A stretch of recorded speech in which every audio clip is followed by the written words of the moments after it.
hello everyone जब education channel आपको स्वागतम जानाइছো इतिमध्ये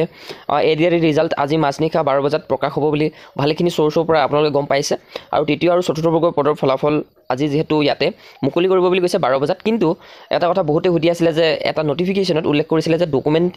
যদি আপোনাৰ কিবা ভুল আছে বা টাইপিং কিবা মিস্টেক আছে তেতিয়া কোনো ধৰণৰ কমিশনে ৰেসপন্সিবল নহব বুলি কৈছে অৰ্থাৎ দা কমিশন উইল নট ৰেসপন্সিবল অৰ্থাৎ এডিআৰ যেটো কমিশন আছে কমিশনে ৰেসপন্সিবল নহব বুলি কৈছে যদি ডকুমেন্টত কিবা যদি ভুল থাকে এটা বহুতে এই কথাটোকে মোক সুধিছিলে যে মোৰ বহুতখিনি ভুল আছে ডকুমেন্টত ভিলেজ নেম ভুল আছে নাম ভুল আছে কিছুমানৰ বহুতখিনি প্ৰবলেম আছে সো গতিকে আমি ভিডিওটো ইয়াৰ ওপৰতে ডিসকাস কৰিম টেনচন ল'ব লগা বিষয় হয় নে নহয় সকলোখিনি ডিসকাস কৰিম আৰু লগতে 12টা বজাত হসাকৈ ৰিজাল্ট দিবনে আজি এই সকলোখিনি কথা আমি ইয়াতে ডিসকাস কৰিম আৰু লগতে আপোনালোকৰ কোনে কোনে পাস কৰিম বুলি ভাবিছে নিশ্চয়কৈ কমেন্ট সেকশনত জনাব আৰু যি সকলৰ পৰীক্ষা বেয়া আছে তেওঁলোকেও কমেন্ট সেকশনত জনাব যাতে আমি সকলোৱে ডিসকাশন কৰিব পাৰো ভালেখিনি তথ্যৰ দ্বাৰা আৰু এইখনে হৈছে নোটিছখন যিখন নোটিছত উল্লেখ কৰিছিল state level recruitment commission for class 4 post আৰু ইয়াতে কিন্তু বা গ্ৰেড 3 হক বা গ্ৰেড 4 হক একেটা স্ট্ৰাকচাৰে হয় একেটা লিখিছে খালি ইয়াতে যদি আপোনালোকে এটা কথা মন কৰে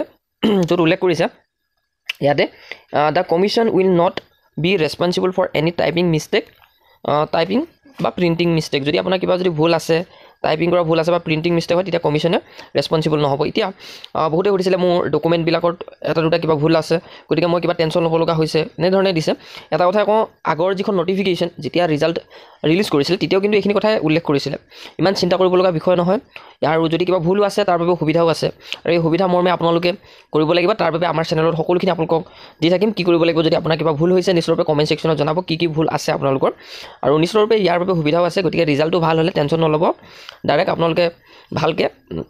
নেক্সট ফেজ যেটো আপোনালোকৰ পৰীক্ষা এটা স্কিল টেষ্ট হয় হেতু কাৰণে ভালকে দিব লাগিব বা যি হল গ্ৰেড 4 হয় তেওঁলোকে ইন্টাৰভিউটো ভালকৈ দিব লাগে হেতু মেইন কথা বাকি ডকুমেন্টৰ কাৰণে ইমান প্ৰবলেম কৰিব নালাগে আৰু 12 বজাৰ পিছত যে ৰিজাল্টটো দিব বুলি ক'লে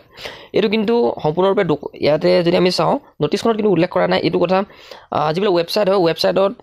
এইখিনি কথা উল্লেখ কৰিছে বা নিউজ চেনেলত উল্লেখ কৰিছে 12 বজাৰ পিছত দিব বুলি আৰু এটো কথা ইমান হসা নহব পাৰে 12টা বজাৰ পিছত দিয়াটো কাৰণ 12 বজাৰ পিছতে যেহেতু 7 তাৰিখ পৰিব সেই কাৰণে হয়তো এটো এটা হাইপ পাবৰ কাৰণে হয়তো দিছে যাতে যিখিনি ৱেবসাইট হয় ৱেবসাইটখিনি ৰেংক কৰি থাকে যাতে আৰু লগতে ভাইৰেল হৈ থাকে সেই কাৰণে কিন্তু এই বিষয়টো হয়তো দিব পাৰে যদি 12টা বজাত দিয়ে তেতিয়া হলেতো বহুতখিনি ভাল হ'ব বহুত ল'ৰা ছোৱালীয়ে ৰাতি ভিতৰতে ৰিজাল্টটো পাই যাব তো সকলোখিনি আমাৰ চেনেলৰ পৰা জনাই থাকিম আৰু যদি আপুনি 12 বজাৰ পিছত এই ভিডিওটো চাই যদি লিংক এক্টিভেট হয় তেতিয়া ডেসক্ৰিপচনত মই লিংক দি দিম আপোনালোকে ৰিজাল্টটো ডাইৰেক্ট চাব পাৰিব আৰু যদি কিছুমান ৰিজাল্ট চাব নোৱাৰে বা কিবা অসুবিধা হয় আমাৰ পৰা সহায় ল'ব পাৰে তো ইমানে আছিল ইনফৰমেশন সকলোখিনি কথা কলো ডকুমেন্টৰ ওপৰত ইমান মাথা মাৰি নাথাকিব যদি আপোনাৰ সকলোবিলাক ডকুমেন্ট ভালে আছে যদি নাম কিবা কিবি যদি অলপ কবাত কিবা কিবি গণ্ডগোল আছে তেতিয়া আপোনালোকৰ তাৰ বাবে সুবিধা আছে এফিডেভিট কৰিব পৰা সুবিধা আছে গতিকে এইখিনি সুবিধা আছে সো গতিকে আপোনালোকে ভালকে এক্সামটো পাস কৰাৰ পাছতে নেক্সট ফেজটো কাৰণে ভালকে প্ৰিপাৰেচন কৰক তো ইমানে ইনফৰমেশন আছিল ইমানখিনি